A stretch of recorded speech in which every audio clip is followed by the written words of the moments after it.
lot of triple P money flowing in, getting forgiven, backlogs growing, balance sheets at an all-time high. Partner that now with the post-pandemic stuff, significant market volatility of escalation, supply chain strain. You run both of those together, at Mach speed. I feel like we're coming to the edge of a cliff. Something has to give. Welcome to The Defense Never Rests with Morgan Akins, your monthly dose of uncommon sense about all things legal and some that are not. Hi, everyone. Welcome to this episode of The Defense Never Rests. I'm your host, Megan, and I'm joined by Melissa. Hi, Melissa. Hi, how you doing? Good. You look rejuvenated and rested and just relaxed. You just came off of a week vacay. Yes, it was busy. We saw Paul McCartney. I saw your Insta stories. Yeah, so that was a highlight. That was definitely a highlight. It was awesome, though. That's glad to be back. Really? Are you? Yeah. You have to say that. This is a work podcast. Absolutely. Thrilled. Vacation is vacation. It's hard to come off of it in that inbox. And I know. Yeah, and you came right back in. You had a depth this morning. So I did. Sorry, you got to jump back in. Well, today we have on Bill Lane, and we are here to talk about construction and managing risk in large, small, medium construction projects. He is a risk manager for Hudson Insurance Group, and has been in the industry a long time and is, an engineer by trade. So, I think he's going to have a lot to say, and he's just a great guy. He lives in a town next to where I grew up. So I can't help but like that too. There you go. It's a Connecticut thing. It is. All roads, 84, 95, Merritt Parkway, everyone, I don't know. So many... All roads lead to Connecticut. Yes. So with that, let's bring him in. Good morning, Bill. Welcome to the Defense Never Rests. How are you today? I'm well, Megan. Thanks for having me. Appreciate it. It is a beautiful day. It's a first day of summer, right? I think I've been telling everyone that. You are right. It is officially, and my kids reminded me this morning when they woke up that it was the first official day of summer. Yeah. So I'm sure some ice cream's in my future. Are they on summer break already? They are. Their last day of school is Friday, so they're all gassed up to go crazy. I'm so jealous. I'm so jealous of kids. You just have no idea how good you have it. Like the whole summer, you just hang out and have fun. There was at some point this morning, they said, "What am I going to do today?" And I was like, "I don't have that problem." No, we know what we're doing. Yeah, 5 days a week. We got a plan. Well, but the one thing they are not doing is bugging you. No, thank God. No, today they went out with some of their friends, so it's nice and quiet here. Oh, that's nice. We have one more day of school after today. So today I've been biking to school with my kids and some of their friends like one day a week. So today was the last biking day. And actually on the way, one of their friends was like, "Megan, on the ride home, when you're biking home alone, do you get lonely?" I was like, "No, not at all." It's the quietest, most tranquil part of my whole day. Yes. It's like, I don't have to stop. I don't have to tell everyone to get right. It's quite delightful. Yeah, I know we had talked about this, like our team works remotely and has, that sort of as part of the business structure. We go to, where our contractors, where they work and where their projects are. But when we're not out traveling, we work remotely.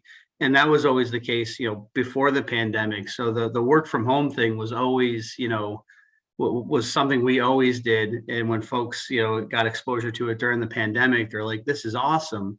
Well, for us, it was sort of like the world collapsed on us because everyone else came home. And I was like, Yes. this is, you all think this is amazing. This is miserable for me right now. Cause there's classes happening out at my kitchen table. And, it was an adjustment period. We all figured it out, and we're definitely using all of the internet bandwidth. Yes. Oh, yes. I feel your pain because pre-pandemic, I was home 4 days a week. And then when everyone crashed my party, I was like, oh, I had to wake up early. I was waking up at like 4:30 just to get my little tranquil space before the rest of the house woke up because they rained on my parade. Absolutely. You started, same thing. You started working sort of the off hours, you'd work for early in the morning, kind of do the things in the middle of the day of, helping get them online, offline, do the coursework, lunch, and then they'd all, finish their day and then we'd finish ours. So it was like one of this, sort of merry-go-round, of the workday.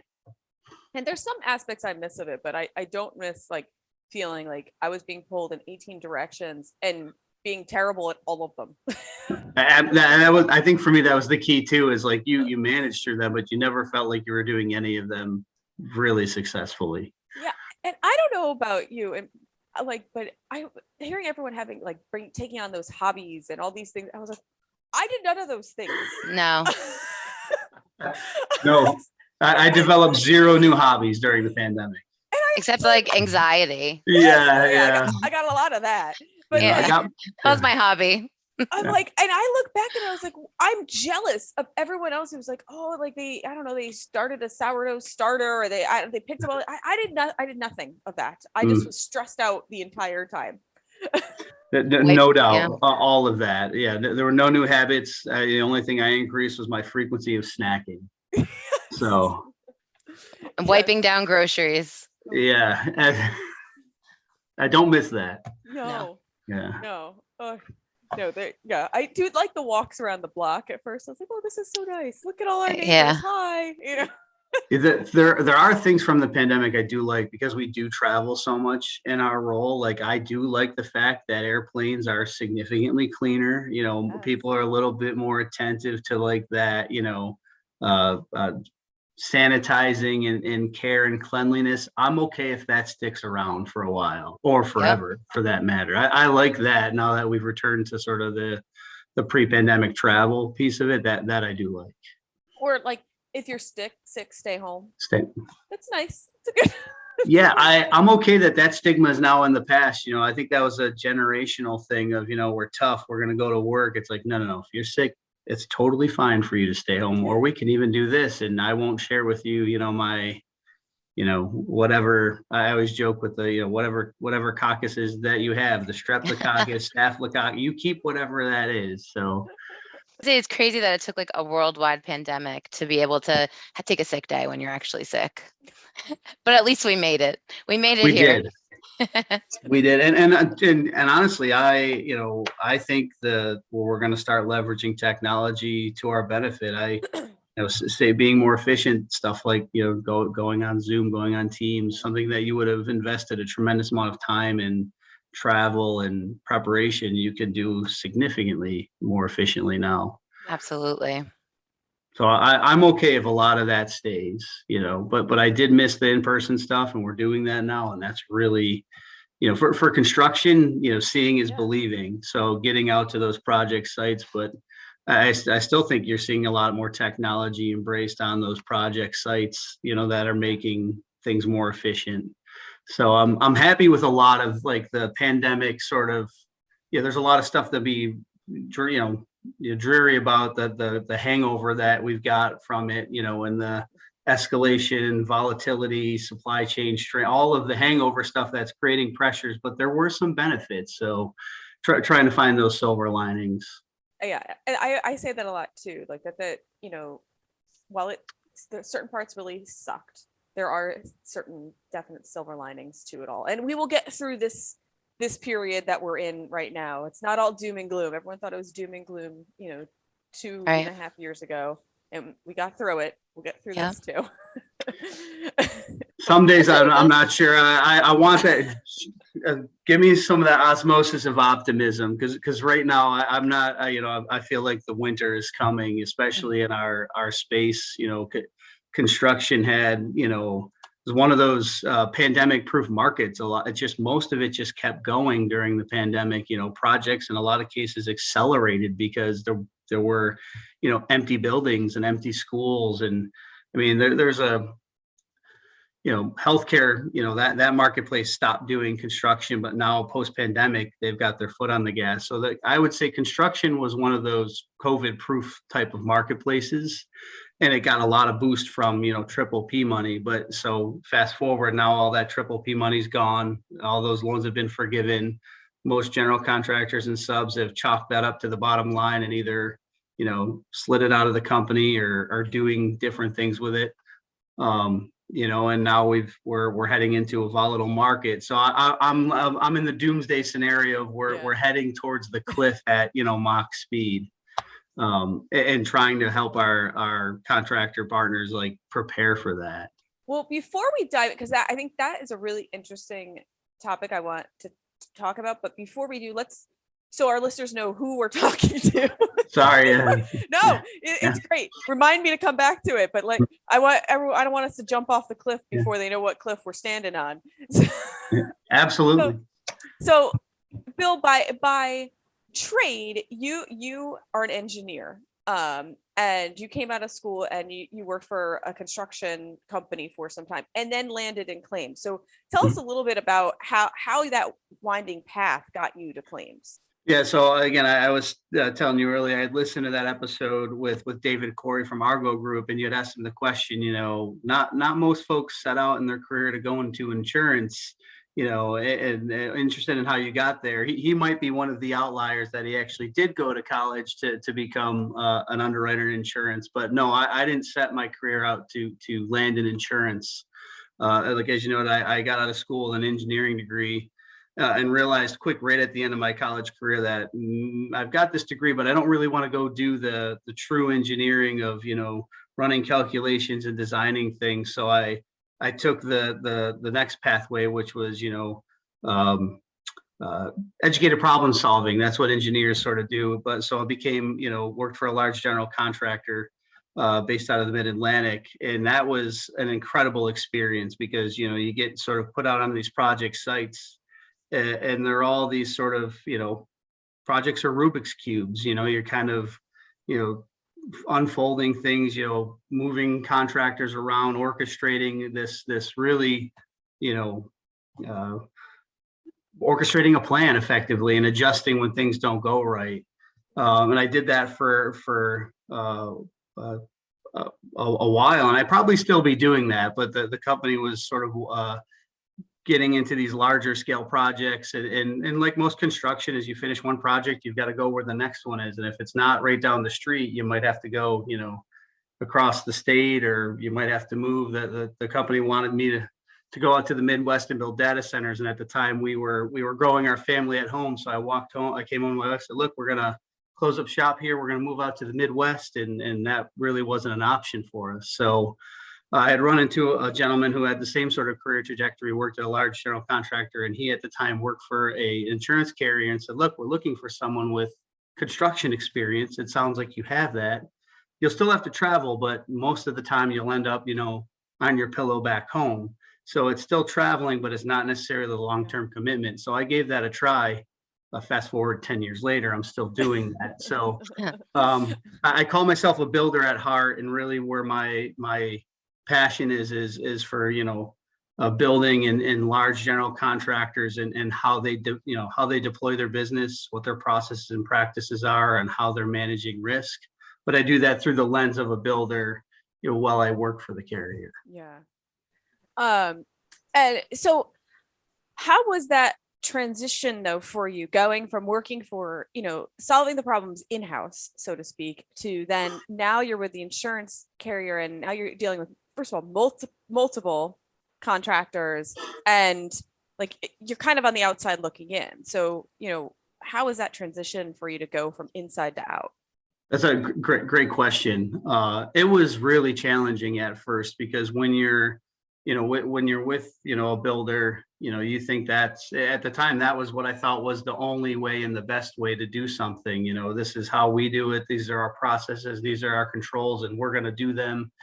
And there's a tangible output to that. You see this building or this project, change, develop, and ultimately, there's a finished product. And I still do it with my kids in the car. I drive past and I'm like, look, I did, we built that building, or that one is, I know that there's something that shouldn't be there in that building. Those sort of funny stories. And you move to a role like this one where there's less tangible output. There's no finished building at the end. There's no resulting output for the effort. It's very different, when you're trying to affect process change. So that was a really big change, and it took a while to get comfortable with, not necessarily having a direct output, because you talk to contractors, they may not want to change what they're doing. So you could talk and try to influence it, but they may not necessarily embrace it. So, that was an evolution, but you sort of,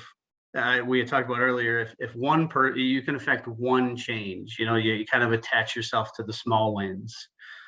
Because not necessarily everything's broken. You're just looking for a blind spot or something to potentially enhance, because a lot of what GCs are doing now is really good. And we're trying to find that small weakness in the armor and say, this is what we found. You could fill this in, but you don't have to. So, there's no necessarily direct output to the input into it.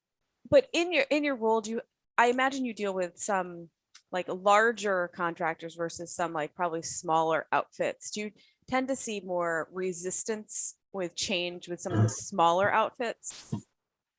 Again, another great question, because our enterprise has contractors that, usually we measure sophistication along with revenue. They kind of run in line. A smaller operation, lower revenues, tends to be less formal, more agile, sort of ad hoc, shoot from the hip. And then you've got, businesses that are, $1 billion plus, and there's all the process in the world, but they're so big that it's easy for someone to sort of subvert that process. So they each have their own pitfalls. But yeah, I mean, that's an incredible, kind of goes back to the earlier conversation. When you leave that GC, you think that's the only way things are done. Stepping into this role, you get to see that spectrum of, of varying sophistication, from the smaller GCs to those really large sophisticated ones. And everyone, I always say it sticks bricks and mortar, but everyone arrives there a little bit differently. Yeah. So that was a real awakening for me, is to see how other contractors, do their business. And I imagine, or at least what I've seen a lot of, is sometimes when you have, I want to say like the lower revenue, I'll say contractors, sometimes their contracts with their subs are what need the most work. If there's a contract. Yeah. That's assuming that there's a contract and there's a certificate of insurance and all that. So that's why in our product line, sub default insurance, we there's no contract, there's no coverage. That is a tether to our policies. They'd have to have at least a subcontract agreement that they could leverage the sub against, say, look, you're not doing this, you're in default.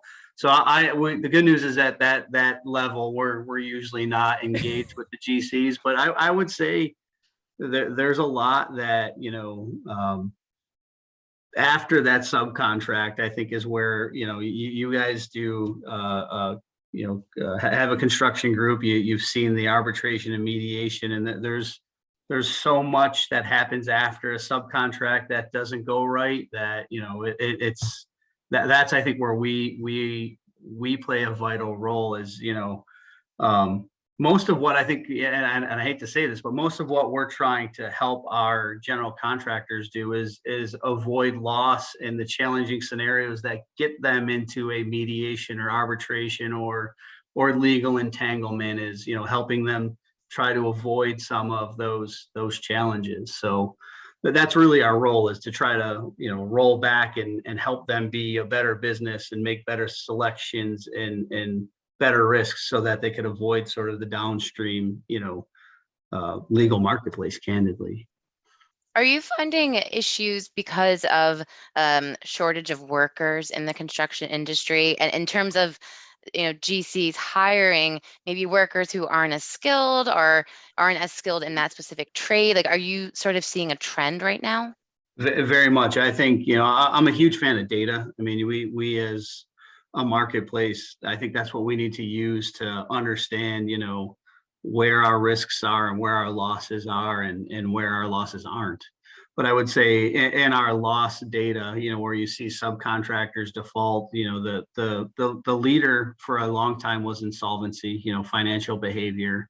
But I think you see a shift in that now to more operational characteristics, where they don't have a highly skilled workforce, or, that's usually in partnership with a poorly managed business. But I would say that, in our loss data, non-conformance, which goes back to non-skilled trades, putting in significantly non-conforming or serial defective work, And then trying to do that with not enough labor. That's, to your point, there's not enough skilled labor. In addition to that, they're trying to do more with less. It leads to a lot of those systemic problems. So I would say we're seeing a shift from insolvency to failure of performance through, lack of skilled labor, sort of taking over that insolvency as a loss leader. Well, and not even to mention, like, when you have that not skilled labor, it's just, you're opening up the door to more accidents and like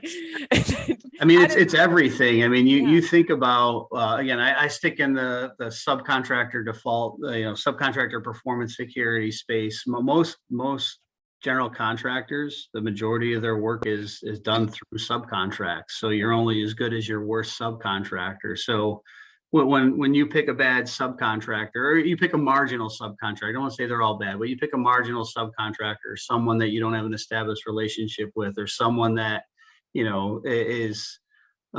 has prior bankruptcies, or I could go on to the list of directional indicators that would make a sub less desirable. But if they fail on your project, it does a lot more than just, hurt that particular element of your job trying to find someone to replace it, but it slows down your job. It hurts the project morale. It has an effect on your project's owner. I mean, there are so many other things that it affects that most folks aren't thinking about. So yeah, I mean, it's a I think a subcontractor default is truly, catastrophic to your project. What I'm curious about too, and actually your background behind you is what it's making me think of this.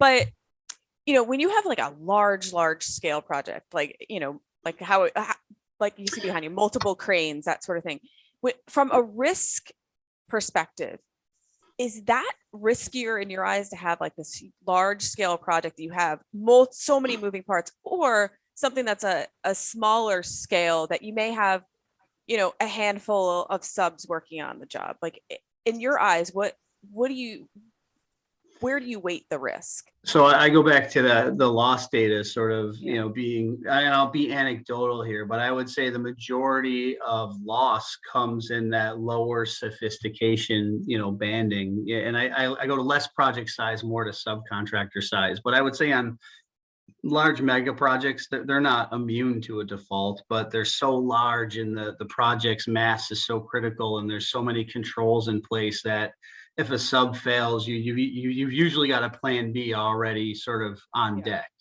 So I actually look at the mega projects. They're not immune to it, but I would say they're less of a focus. I would go more down to that lower sophistication level, the smaller scale stuff that GCs just think inherently like, it's the turn and burn, like we just do this all the time, and they get distracted and don't necessarily follow a process or make an exception, and that's where you'll see losses, because you feel like it's the standard fare that just gets done on a regular basis. But that's where I think we would see the majority of our losses, in the lower sophistication, smaller subcontract size space. Because I would say, from my experience with defending said construction claims, it's always the smaller ones that are, and they're always a hot mess. Big time. They lack process, because they just assume it will develop like all the other ones do. And I've had issues with them too, that you have a general contractor in name, but then it's really the sub who's on site who's acting in the shoes as if they are the general contractor, and then it's an even bigger hot mess. That's where our space is really, and our product is deployed with large general contractors. Think of the ENR 400. So someone who has larger than 50 million in annual revenues is where our product could be deployed. And it rides on the backs of subcontracts. So it's a performance security product that you use on your enterprise. And when you issue a subcontract to somebody and your project is attached in our policy, we stand behind that risk, with the GC who has a deductible. So they've got some skin in the game on how they want to manage that. And they're not small deductibles, but if they have a subcontractor performance failure, that deductible allows them to address it. Speed, that's a differentiator between our product and surety, is they can respond. and how they want to replace that subcontractor. But a lot of times I go back to that serial non-conforming work. You've got you got quality issues. You've got to complete that work. You've got schedule delays. Maybe there's follow-on trades that get compressed. There's a lot of cost exposure there, and how they manage and track that. It gets messy. I mean, there's to your point, it gets really messy. And then if the sub has that subcontractor has, sometimes they have a little bit of fight left in them, and that's when it gets extra messy. Is they're fighting, that it was they're fighting that default, or they're fighting that it was caused by them. So yeah, I completely agree on that. Is it can get it can get messy, particularly if it's mid-project, because now you have a project that's in full swing that parts could be halted, and it's holding up the progress because you have a disagreement amongst your subs. I would say, I mean, you all see when you're driving down the turnpike or driving anywhere, there's wood frame construction is everywhere. That is a massive loss leader for our product, is wood framers. That is the critical path of every project. So when you think about if the wood framer is failing or falling behind or systemically installing non-conforming work, I mean, it's got a massive impact on that project because the entire schedule runs through that. So those tend to be more significant losses is when those wood framers, end up in default. Yeah. Construction projects are kind of like dominoes lined up. One goes down, the whole thing goes down. I go back while to you're that, waiting. Yeah, that Rubik's Cube, you're constantly moving and adjusting, trying to orchestrate everything in perfect, synchrony. But, it's not practical to think that everything's going to go exactly to plan, but a sub default really sends that plan into a tailspin. Right. So I wanted to touch back on what you mentioned before we dove in to you and your background, but you're talking how you feel like you're in the doomsday scenario right now, and I wanted to expand on that too. Like for those of us who aren't immersed in your world, explain like what is that doomsday scenario that you're feeling right now? Yeah, so I think we were talking that I wouldn't say construction was entirely, pandemic proof, but it was one of those industries that during the pandemic mostly stayed, fully operational. And to some degree, projects were accelerated because, facilities were empty, they weren't, occupied. It adjusted a lot of things. Schoolwork, K-12, they were empty. They got to move things along. I know we were talking like healthcare kind of went quiet for a while, but now that in the post-pandemic, we've seen that, come back online in full force. But during the pandemic, construction and general contractors mostly stayed in operation. Partner that with the contracting space, GCs and subcontractors having access to triple P money that they were able to obtain, demonstrate that they used for payroll and get forgiveness on. So they all got this really healthy boost to their balance sheets in 2020 and in some cases 2021. This year we're seeing, we saw the forgiveness of all those. This year I think we'll see a lot of them take that off their balance sheet. There's some financial behaviors there we got to watch. I'd still say the construction industry is really robust. There's more work out there than there ever has been. So we're seeing really healthy backlogs. So I think it will place a strain on the marketplace from a labor availability and subcontractor performance capability. So you're running at mock speed with all these things. A lot of triple P money flowing in, getting forgiven, backlogs growing, balance sheets at an all-time high. But you partner that now with the post-pandemic stuff, which is, significant market volatility of escalation, supply chain strain. We've got obviously an event happening overseas right now that throws a real wrench into things. All of these other factors that are sort of, you run both of those together, at mock speed. I feel like we're coming to the edge of a cliff potentially, which is, that doomsday of, Yeah. all of these scenarios happening in perfect storm, something has to give, it's sort of, what happens. What my fear is that triple P money comes off the balance sheets. Subcontractors don't have the health that they were conveying that they had. A lot of these pressures from the supply chain and market volatility and escalation, they're not able to absorb, or gets poorly managed at a subcontractor deal level.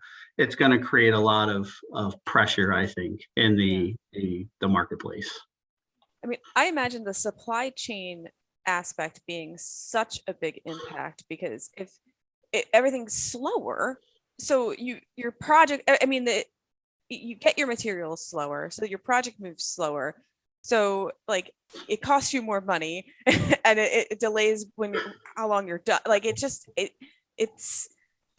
makes everything move at molasses pace. And so then you have these workers who can't go on to the next job because they're still on this job, or you have them going to the next job while they're waiting for the supplies to come into this job, and you might lose them. So that we haven't seen. A lot of the strategy, obviously, to curb the supply chain was early release, pre-purchase of materials, whether you do that through the GC directly or the subcontractor. But addressing one problem creates another one. That's sort of the world we live in, is that there doesn't matter where you move, the gray cloud's going to follow me. But you try to address that risk by pre-purchasing materials or paying for stored materials, but that creates a risk. If you buy materials through a subcontractor early, you've got to store them. You got to hope that they're going to stay in business long enough to deliver those to your project, or have a means to manage that, after you've let that, you're paying for something that's not a finished product yet. So there's risks with doing that. So you shift risk from schedule risk to finance risk. So I guess that's what I'm talking about. Both sides of my mouth is one risk creates another. Addressing one creates the other. So that we've seen a lot of that pre-purchase of materials, early releases, to kind of curb that schedule supply chain strain. Really now the bigger problem is that escalatory market volatility. We've talked with our GCs recently. Their stuff that they estimated only a short time ago to set out bids and GMPs on is coming in way off the map. Something I'm trying to use a scale, like a project that was 60 million is now coming in at 80. Yeah. Because we're trying to push all of that escalatory and inflationary risk to the subcontractors. That's part of your risk. And they're either padding it, or they're setting out, my bid is good for today and today only. And if you don't let me release those materials today, I have no clue what they're going to cost tomorrow. I'm obviously generalizing, but that's sort of the general. You can't count on things maybe the way that we used to be able to count on things in the industry. So it's like you said, everything's so volatile. It's hard to sort of pin things down sometimes. Yeah, and honestly, that just that is a credit risk to the subcontractor if we don't get a GC that partners up with them. So we're hopeful our GCs are setting out some reasonable, parameters when they're trying to manage that. Set some sort of baseline escalation or commodity price, and say, look, at the time you release it, and you can confirm whatever you paid, we'll carry the difference in an allowance. So we're hopeful for those behaviors, and that's what we're talking about and trying to advocate that they do. But we can't say that's uniformly happening, and that we can't insulate ourselves from some potential loss that will happen there. Right. So what is like when you have a project going, what is your role in the ongoing process of that project? Are you involved throughout, or are you only involved at kind of the start when you're working with your clients to get on their contracts with the subs? So not at the project level. So okay. we often, I go to that trust but verify model. We try to really understand our contractors' business sort of from a holistic perspective. Who's making decisions, how are the decisions being made, what's the process that goes along with them, who can do certain elements of their business, and again, what the processes look like. So we try to really underwrite an entirely, what I'll call is the holistic life cycle of how a contractor does business. And then we'll go out to projects and do the verify piece of, this is what we understood you to be doing. And we either do or don't see that, and give them sort of constructive feedback to that point. But we definitely understand, their subcontracting methodology, how they do that, what's the process for that, who can notice default a subcontractor, how that process looks like, and then again going to projects and verifying some of those control points. But really our service is much at a higher level, more organizationally, and understanding, like, I go back to, if there's a process blind spot, how do we help them fill that in? It's like the one we've talked about a lot recently is, sub-default insurance has been around for 25 years. You think we would have solved all the blind spots on our own product versus the subcontractor marketplace? We haven't.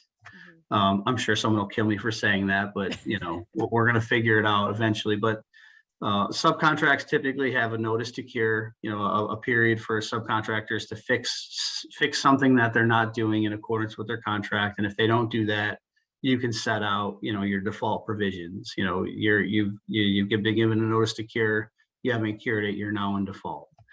Yeah. What we're seeing in our marketplace is too much autonomy in those communications, candidly, that potentially jeopardize coverage. So if a project manager can go out there and issue a notice to cure, but he or she says something in that lettering or wording that potentially triggers default before you want to. So I'm going back to the words matter. So we're trying to help our general contractors develop boilerplates for those communications, such that it's pretty standardized, and it requires a level of approval, at least to a business stakeholder, someone that might have ownership or a higher level of authority to review those before they go out. So we're trying to help our contractors bolt on a process that fits with their subcontracting, and a lot of them have that, but some of them don't.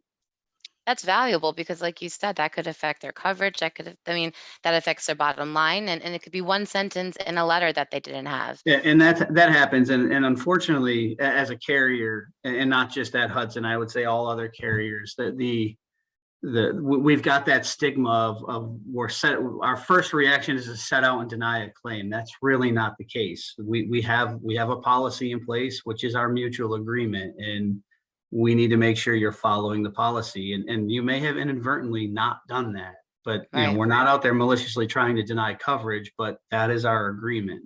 So what I'm trying to do is fast forward or rewind and make sure they have a process that doesn't jeopardize coverage, in an organizational level of approval that kind of gets out ahead of that, so that we're not in that frictional experience of denying a claim or having just a frictional conversation. I go back to that customer claims experience. It's why they buy insurance. Hopefully they don't need it, but if there wasn't claims, they wouldn't need us. So how often do we have a claim experience that is unfavorable? It's frictional, and we hand a customer a check and they're upset. That is so defeating, as I've just given you a giant check and you're unhappy with me. It's so disappointing. I'm not saying that they will be happy, but you don't want the experience to be miserable. It shouldn't be adversarial necessarily. Right. Not at the outset, at least. Exactly. And it happens too often. So I guess that's where our focus is right now, on trying to make sure our GC partners have a process in place that, insulates notice. You're on notice of a potential default, or on notice of this issue you're not performing. And if you don't correct it, we're going to place you in default, and then, defaulting them. So, but all too often they get entangled, and it gets, it's frictional. Yeah. Well, and also some of the issues may arise too, because a lot of the subs they may be using are probably people they've used over time, and now maybe there's a closer microscope on who they do business with. And this might be, Joe, I've known Joe for 25 years. I've always used Joe for this. And now some curtain is getting pulled back a little bit, and they might realize maybe Joe isn't the best or the healthiest company to have on the job. So when you're done with your current career path, Megan, we're going to have you come over and do this, because that is one of the consistent messages is letting your guard down with the subcontractors you feel you're close to. Is, you you make an exception for them. As I know, yeah, I'll use you. I know Joe. I've known Joe for 20 years. I don't need to check on Joe's balance sheet. I trust Joe. Well, what you don't realize is Joe's completely cleared out his company and is going to retire next year, turn it over to his son, and there's going to be absolutely no balance sheet there. So you've just subcontracted with that, but you've made an exception based on that long-standing relationship. I would actually advocate to go the other route. The subcontractors that are closest to you, you need to watch the most, because they can also hurt you the most. As you know, you want to deploy some element of continuous qualification. You want to check on that balance sheet health. You want to check on that work in progress. You want to understand that succession planning. I mean, you want to over invest in understanding the success of their business, because if it goes down and they're that close to you, you're going to get hurt even worse. But they have someone else. They don't have to ask Joe. They have someone else, and they're like, oh, just blame it on the insurance company.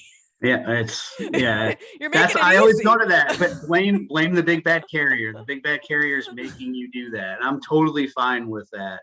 Because they do, there's a lot of ego in the construction business. So subcontractors will, I've worked with you for 20 years. Well, you don't trust me. It's like, well, it's not that they don't trust you, is that, well, when it comes down to brass tacks, your success is really contingent on, the overall health of your business. And if you're not making good financial decisions, or you've taken on too much work, I have to mitigate that.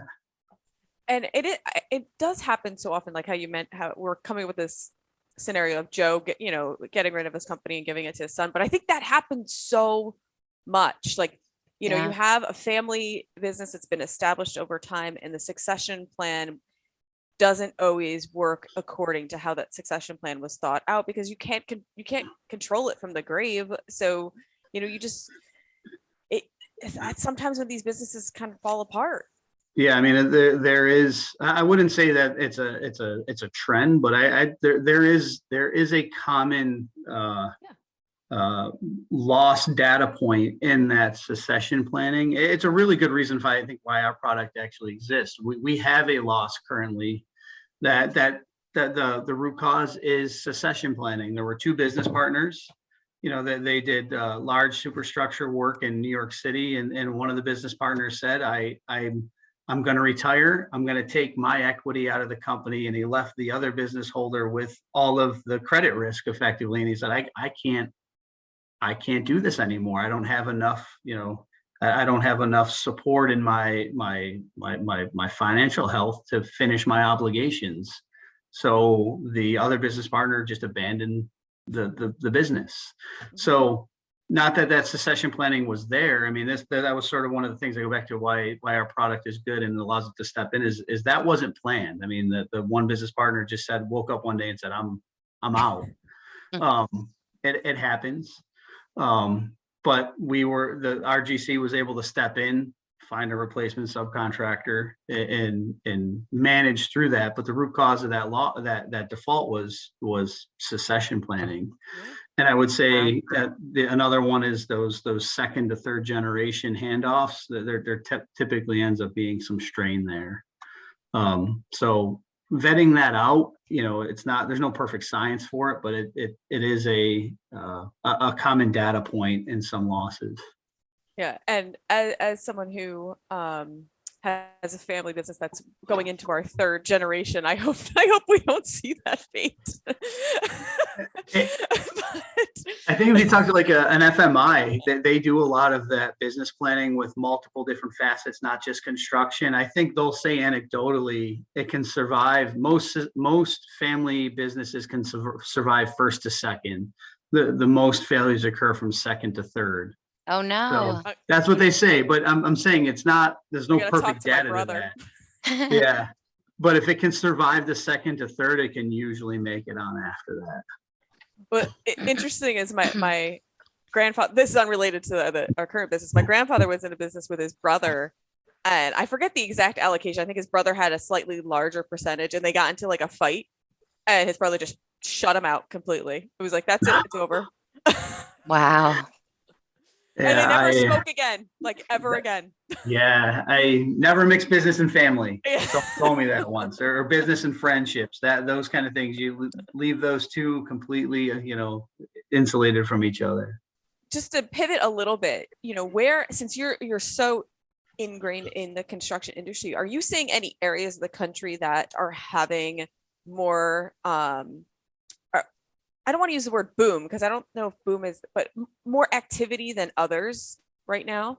Yeah. So, and again, our data could be skewed. I'd say we might have more concentration in one market than another insurer might. But I think anecdotally, we probably share the same exposure. You're always going to have a lot of activity in the key metro areas, like New York City. But I would say, if I had to generalize, you're seeing the Texas marketplace, Dallas, the large Dallas, Fort Worth, Houston, Austin. Those marketplaces are exceedingly healthy. Lots and lots and lots of growth and work and construction activity. The Triangle region, the Carolinas, Raleigh, it really, especially the last 24 months, I've seen a complete explosion in that marketplace of activity. Those are the two that first rise to the top. But Florida just has some sort of secret sauce that the construction market is just abundantly healthy there. But those are the three markets that really come to mind when you think about the geographies that have had an overly abundant amount of construction activity, an increase in activity the last 24 months. Yeah, I mean, I have a friend who works in mortgages, and she tends to, Texas is her area, and she said the Texas housing market is insane. And it's funny because I used to always think, oh, when you went to Texas you could get like a giant house for not as much money, and that is not the case anymore. Not anymore, no. It's but yeah, the amount of volume of construction activity there is it just seems overly abundant. That's why I go to. I mean, every market segment, every product type. Yeah, it's just everything. You can see multifamily, hospitality, healthcare, K-12, institute. It's just all happening there. So I couldn't even point to one specific market that was driving it, or one specific economic factor. It's everything, and it's in abundance. Yeah. And what about the opposite? Any downturns that have surprised you?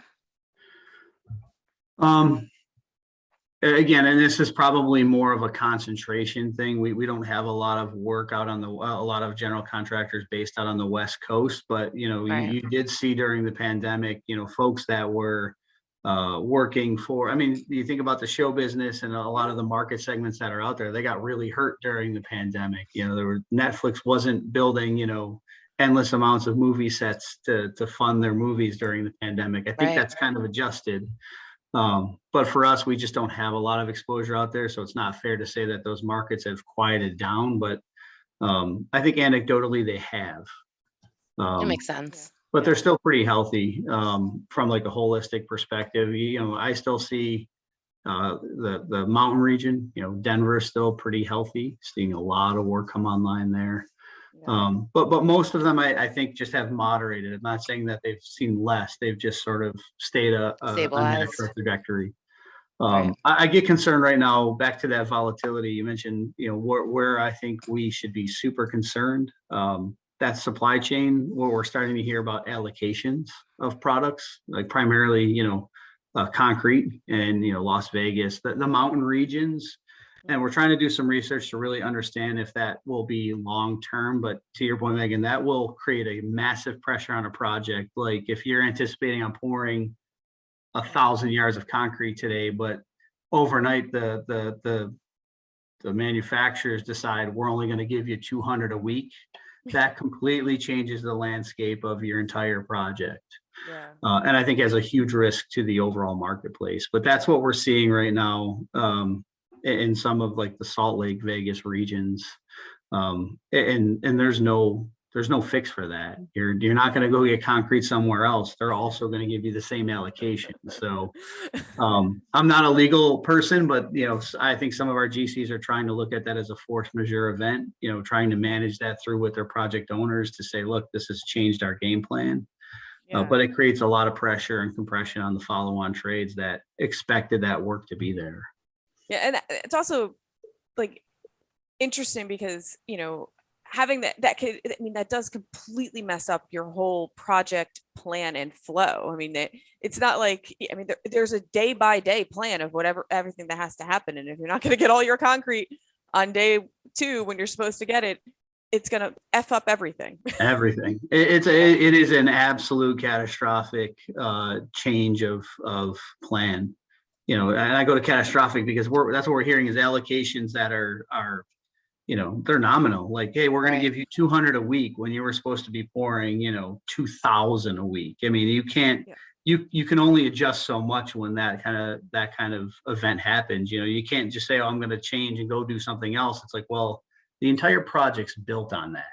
So back to like that wood frame, if something happens there, it is truly catastrophic to your project. Yeah, not to mention like how you pour the concrete directly impacts the project. Like you might not be able to pour it if you don't. You have a planned segmented event. You can't just like go in with not just enough and expect right. it to work out. You literally have to have the exact volume, and it's so again we're hearing that happening, and it's not such a problem going forward because contractors can plan going forward. It's for the stuff that you'd already planned for that is now being affected. It's sort of like that same sort of that volatility risk is you can plan for what today. You can't plan for what what isn't expected for tomorrow. Yeah.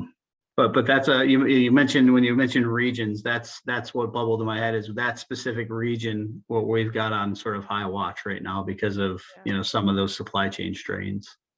So I can't let you off this podcast without talking about this, because when you and I first spoke, you had mentioned, I think you went to school in upstate New York, and when you got your first job, it was in New Haven, Connecticut, and I think you had asked your friend, you're like, where's New Haven?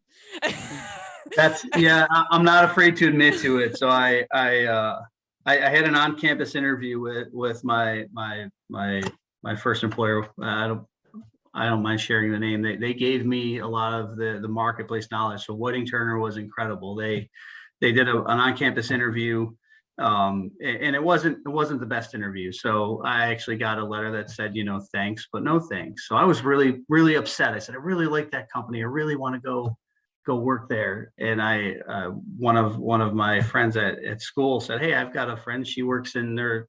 She works at Wooding Turner. She can probably get you an interview at one of the regional offices. So, I